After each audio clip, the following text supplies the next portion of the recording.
Selamat datang kembali di sesi pembahasan kita yang kali ini kita rancang khusus buat Anda.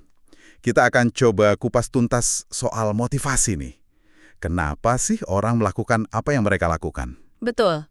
Sumber kita kali ini bab 1 dari bukunya Patrick King, Read People Like a Book. Fokusnya jelas banget. Motivasi itu kunci buat ngertiin. Bahkan mungkin bisa nebak juga ya perilaku orang. Iya, ini penting banget. Kita bakal ngobrolin beberapa ide menarik dari bab ini. Ada soal shadow atau sisi gelap kita, terus soal inner child, si anak kecil dalam diri kita yang ternyata masih suka nimbrung, juga soal dorongan dasar manusia, yaitu nyari enak, hindarin sakit. Klise tapi penting ya. Nggak ketinggalan nanti kita bahas juga piramida kebutuhan Maslow, sampai gimana caranya ego kita tuh pasang badan kalau lagi keserang atau ngerasa nggak nyaman. Intinya sih, kita mau kasih Anda beberapa kacamata baru gitu ya, buat ngelihat motivasi manusia lebih dalam lagi. Kayak kata penulisnya, ngapain sih repot-repot ngertiin orang? Ya karena kita penasaran kan, kenapa mereka begitu? Dan mungkin, selanjutnya bakal gimana? Tujuannya bukan buat ngejudge loh ya, Jelas bukan? tapi biar pemahaman kita lebih kaya aja. Dan pemahaman ini bisa jadi alat bantu yang, ya ampun, oke banget loh buat komunikasi lebih lancar, mungkin bangun hubungan lebih kuat, atau ya sekedar muasin rasa ingin tahu Anda aja soal lika-liku sifat manusia. Sip, oke. Yuk kita mulai kupas. Kenapa sih ngertiin motivasi itu penting banget? Buku ini bilang, semua tindakan itu pasti ada alasannya. Sadar atau nggak sadar? Iya, selalu ada why-nya. Nah, kalau kita ngerti benzin di balik tindakan itu, kita jadi bisa lebih paham, bisa nebak, bahkan mungkin sedikit banyak mempengaruhi perilaku.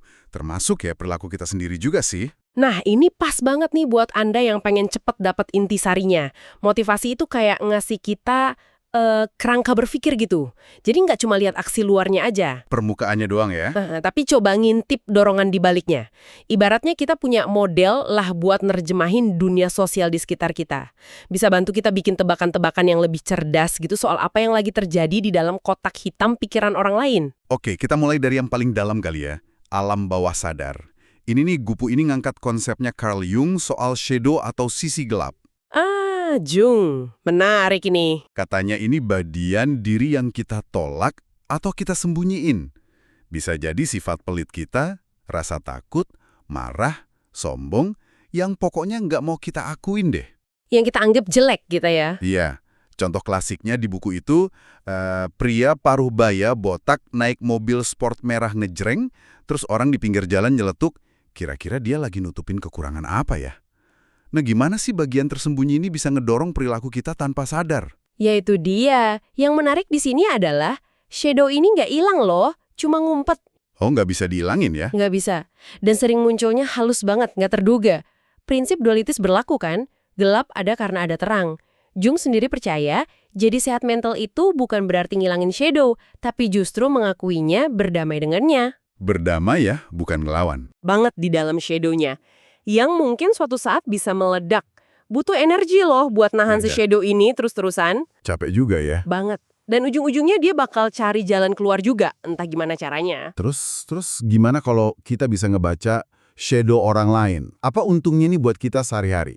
Oke, ada beberapa sih. Pertama, ya jelas bisa bikin kita lebih paham dan berempati mungkin ya. Lebih manusiawi gitu yang lihatnya. Iya. Misalnya ngerti kalau orang yang suka ngebully itu mungkin aja lagi mati-matian nekan perasaan minder, lemah, atau takut dalam dirinya. Jadi kita bisa lihat lebih dari sekedar kelakuan kasarnya itu. Jadi nggak langsung ngejudge. Kedua, komunikasi bisa lebih kena. Kita bisa coba ngomong ke keseluruhan orangnya gitu, bukan cuma ke topeng yang lagi dia pakai saat itu. Ketiga, kita jadi lebih awas sama yang namanya proyeksi shadow. Proyeksi. Gimana tuh? Ini pas orang tanpa sadar nempelin sifat shadow-nya dia ke orang lain. Contoh gampang, orang yang ngerasa kurang pinter tapi dikit-dikit ngatain orang lain atau ide lain bodoh. Itu bisa jadi proyeksi.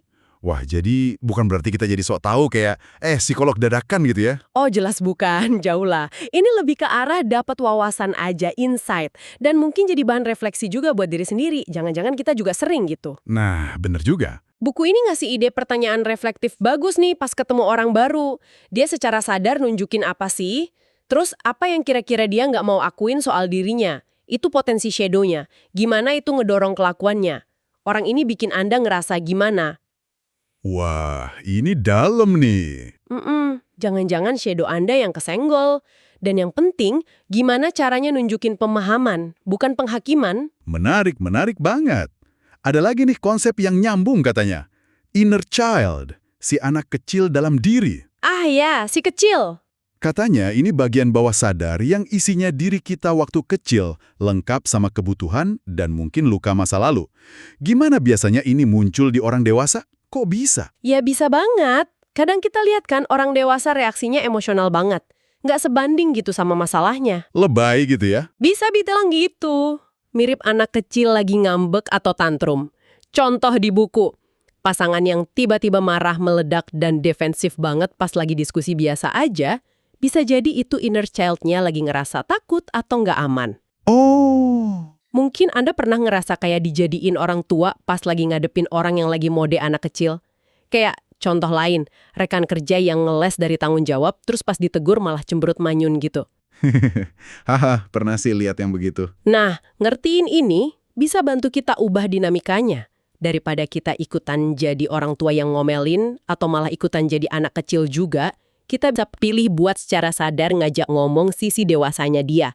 Ini soal ngeliat dari mana perilaku itu datang, bukan cuma perilakunya aja. Oke. Paham. Nah, dari yang dalam-dalam di bawah sadar tadi, kita geser dikit yuk ke motivator yang mungkin lebih kita kenal. Prinsip kesenangan atau pleasure pain principle-nya Freud. Nah, ini dia. Yang paling dasar. Intinya kan simpel banget ya. Manusia itu secara naluriah gerak buat nyari enak dan hindarin sakit. Kedengerannya ya simpel aja gitu. Tapi gimana sih cara kerjanya di lapangan? Kok kayaknya nggak sesimpel itu? Betul. Ini dorongan dasar banget. Bisa dibilang datang dari otak reptil kita. Yang fokusnya buat bertahan hidup aja. Nah, sumber ini ngejelasin ada beberapa aturan main penting dari prinsip ini. Tapi kita ambil intinya aja ya. Boleh. 1. Menghindari rasa sakit itu dorongannya lebih kuat daripada nyari kesenangan. Naluri bertahan hidup kita lebih dominan. Contoh gampangnya, kita pasti lebih milih lompat ngehindar dari truk daripada nekat ngambil peti harta karun di tengah jalan kan? Ya iyalah, jelas itu mah. 2. Yang sering nggak kita sadari, persepsi kita soal apa yang enak atau sakit itu lebih ngaruh daripada kenyataannya. Dan celakanya, persepsi ini sering banget keliru. Contohnya? Contoh di buku, jijik banget sama ide makan belalang. Padahal belum pernah nyoba sama sekali. Persepsi negatifnya udah ngalahin fakta kalau rasanya mungkin enak, atau ya biasa aja. Oh iya ya, banyak tuh yang gitu. 3. Kita cenderung lebih fokus ke senang atau sakit jangka pendek. Contoh paling umum ya perokok. Fokus ke nikmatnya rokok sekarang dan agak ngabain risiko kesehatan jangka panjang yang rasanya masih jauh di depan mata. Emosi sering ngalahin logika di sini. Bener juga. Susah ya ngelawan dorongan jangka pendek itu. Jadi kita bisa coba analisis kelakuan orang dengan nanya enaknya apa sih yang dia kejar? Atau sakitnya apa yang lagi dia hindarin? Bisa banget. Contoh anak 5 tahun yang nggak mau beresin kamar tuh bagus tuh. Buat dia, beresin kamar itu sakit, nggak enak, bosen. Solusinya, ya ubah persepsinya, jadiin mainan biar jadi enak. Atau janjiin hadiah biar dikaitin sama enak. Betul sekali. Tapi, nah ini penting nih, perlu diingat. Ini bukan satu-satunya kunci motivasi loh ya. Oke. Manusia itu kompleks banget. Orang bisa disiplin, bisa berkorban, bisa berbuat baik tanpa pamrih yang jelas kelihatan. Contoh ekstrim dari buku itu kan tahanan kamp konsentrasi yang masih bisa berbagi makanan padahal dia sendiri kelaparan parah. Wah, iya ya. Itu gimana jelasinnya pakai prinsip senang sakit doang? Susah kan? Ini nunjukin ada dorongan lain yang lebih tinggi, yang lebih kompleks. Makanya kita perlu lebih dari satu model, lebih dari satu kacamata buat ngertiin motivasi manusia. Nggak bisa cuma satu. Setuju. Nah, itu dia. Kalau prinsip senang sakit tadi rasanya kurang cukup nih buat ngejelasin perilaku tertentu. Terus gimana dong? Disinilah hierarki kebutuhan Maslow masuk kan? Tepat sekali, Maslow. Yang sering digambarin kayak piramida kebutuhan itu loh. Apa sih ide utamanya? Gampangnya gini, ada tingkatan kebutuhan manusia. Kebutuhan dasar yang di bawah itu harus lumayan terpenuhi dulu, baru kita termotivasi buat ngejar kebutuhan di tingkat yang lebih atas. Jadi kayak naik tangga gitu ya? Kurang lebih gitu. Jadi fokus motivasi kita bisa geser-geser tergantung lagi di level mana kita berdiri. Tingkatannya dari paling bawah ke puncak. Buat hidup pokoknya lah ya. Makan, minum, tidur, nafas. Oke, dasar banget. 2. Rasa aman. Safety. Ngerasa aman, stabil, punya kerjaan, punya duit sehat, ada tempat tinggal yang aman. Penting ini. 3. Cinta dan rasa memiliki. Love belonging. Butuh teman, keluarga, jadi bagian dari komunitas. Nggak mau kesepian.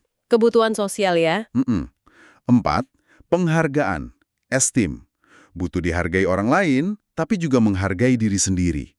Butuh percaya diri, ngerasa mampu, berprestasi. Oke. Dan yang paling puncak, 5. Aktualisasi diri. Self-actualization. Mencapai potensi penuh kita. Hidup sesuai nilai-nilai luhur, jadi kreatif, punya tujuan hidup yang lebih besar dari diri sendiri. Wah, yang paling atas ini kayaknya idaman semua orang ya. Tapi nggak gampang. Nggak gampang sama sekali. Terus, gimana piramida ini bantu kita ngebaca orang sehari-hari? Ada contoh praktisnya nggak? Ada, dan ini berguna banget. Ini bantu kita paham fokus utama orang saat itu lagi di mana. Contoh, di buku soal konselor di penampungan korban KDRT itu kena banget. Gimana tuh? Perempuan yang baru datang karena kabur dari kekerasan, prioritas kebutuhannya jelas, rasa aman fisik mulu kan? Itu level 2. Jadi kalau si konselor langsung ngajak latihan mencintai diri sendiri, yang mana itu mungkin relevan di level 4 atau 5, yang nggak pas timingnya. Nggak nyambung ya jadinya. Nggak nyambung. Dia butuh jaminan aman dulu. Beda sama korban lain yang mungkin udah lebih lama di sana dan udah ngerasa aman secara fisik. Mungkin kebutuhannya udah geser kerasa diterima di komunitas, pengen punya teman baru, level 3. Jadi cara kita ngomong dan ngasih dukungan itu harus disesuaikan sama level kebutuhan dia yang paling mendesak saat itu, biar lebih nyambung dan efektif. Kebayang sih, beda kebutuhan ya beda juga motivasinya. Masuk akal banget. Tapi gimana sama orang yang kayaknya nolak kenyataan banget ya, padahal buktinya udah jelas di depan mata. Kayak contoh korban KDRT tadi, yang mungkin awalnya nyangkal kalau dia itu korban penganiayaan. Ini nyambung ke konsep pembelaan ego atau defense of the ego ya? Maksudnya gimana tuh? Nah, ini dia lapisan berikutnya.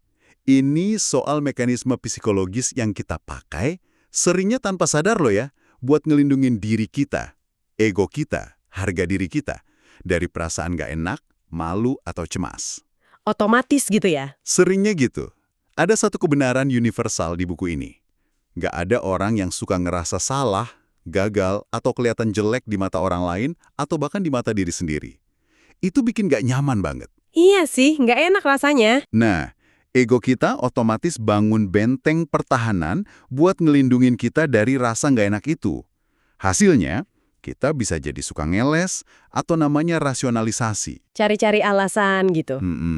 Nyalahin orang lain, nggak jujur sama diri sendiri, bahkan nipu diri sendiri. Contohnya kayak nyalahin bos kalau kerjaan jelek. Atau nyalahin jalanan licin kalau kita kepleset.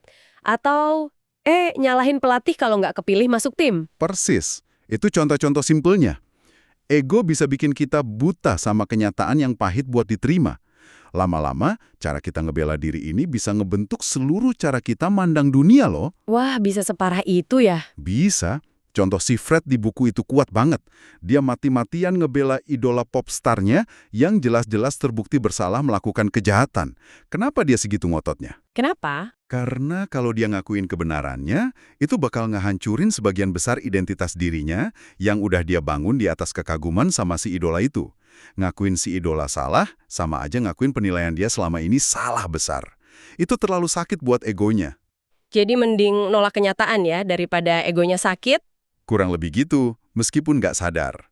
Jadi ini semacam trik mental spesifik gitu ya, yang sering disebut mekanisme pertahanan dirinya Freud itu bukan sih? Bisa dibilang begitu. Akarnya dari sana. Buku ini nyebutin beberapa mekanisme pertahanan yang umum. Mekanisme ini emang ngelindungin kita dari sakit sesaat, tapi ya itu, jangka panjangnya bisa ngalangin kita buat ngadepin kenyataan dan akhirnya jadi berkembang. Pedang bermata dua ya? Betul. Ngamatin ini di orang lain bisa ngasih kita jendela buat ngintip. Apa sih yang susah mereka hadapi? Gimana mereka ngelihat diri sendiri? Apa yang sebenarnya penting buat mereka sampai harus dibela mati-matian? Kita sebutin beberapa yang paling umum aja ya, nggak usah semua biar nggak kebanyakan. Oke, siap. Pertama, denial atau penyangkalan. Ngotot bilang fakta itu salah. Nggak mungkin nilai saya jelek, pasti salah hitung. Ini bahaya karena masalahnya jadi diabaikan sama sekali. Dibiarkan aja gitu ya? Kedua, rationalization atau rasionalisasi. Tadi udah disinggung dikit. Cari-cari alasan biar kedengeran logis, padahal intinya ngeles. Kerjaan ancur gara-gara bos emang sensi sama saya. Atau kalau gagal dapat sesuatu, paling juga barangnya jelek, atau emang belum rezekinya aja. Hahaha, sering dengar yang terakhir. Iya. Terakhir, satu lagi yang cukup menarik dan dianggap lebih dewasa, namanya sublimation atau sublimasi. Ini pas kita ngalihin dorongan atau emosi negatif ke kegiatan yang lebih positif dan diterima masyarakat. Contohnya? Misalnya, lagi stres banget atau sedih, terus jadi rajin bersih-bersih rumah. Atau masak banyak banget. Atau rasa kesepian disalurin jadi aktif di kegiatan sosial atau amal. Itu sublimasi. Oh, jadi energi negatifnya disalurin ke hal positif ya? Ini bagus dong. Relatif paling sehat di antara yang lain, iya. Tapi tetap aja itu mekanisme pertahanan. Wah, ternyata banyak banget ya caranya ego kita ngeles. Ngenalin pola-pola ini di orang lain, dan yang penting juga di diri sendiri ya ampun. Beneran bisa bantu kita ngerti kenapa mereka begitu. Meskipun mereka sendiri mungkin nggak sadar ya.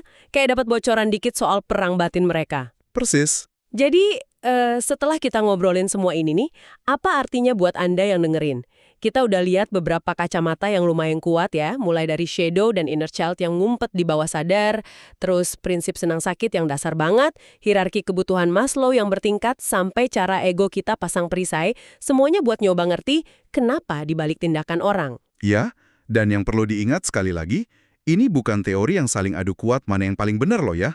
Anggap aja ini kayak sekumpulan alat bantu yang saling melengkapi, kayak toolkit gitu. Oh, jadi bisa dipakai barengan ya?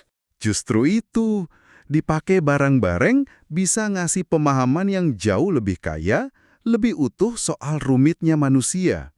Tujuannya bukan cuma biar bisa nebak perilaku orang dengan jitu, bukan jadi peramal juga. Haha, bukan ya?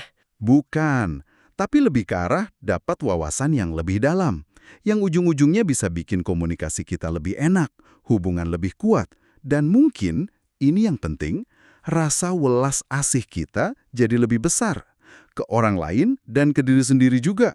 Nah, itu dia. Dan seringnya, yaitu tadi, perjalanan memahami orang lain itu justru dimulai dari usaha memahami diri sendiri dulu, mengenali shadow, inner child, kebutuhan, dan ego kita sendiri. Setuju banget. Dan sebagai penutup nih, ini ada satu pemikiran buat Anda renungkan.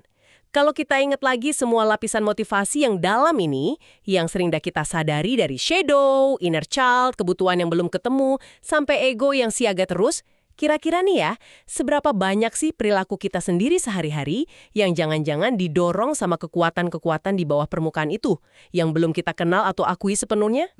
Pertanyaan bagus itu. Sesuatu buat Anda pikirkan lebih lanjut. Terima kasih banyak sudah menyimak obrolan kita kali ini. Semoga ada manfaatnya ya buat Anda. Sampai ketemu di pembahasan kita berikutnya.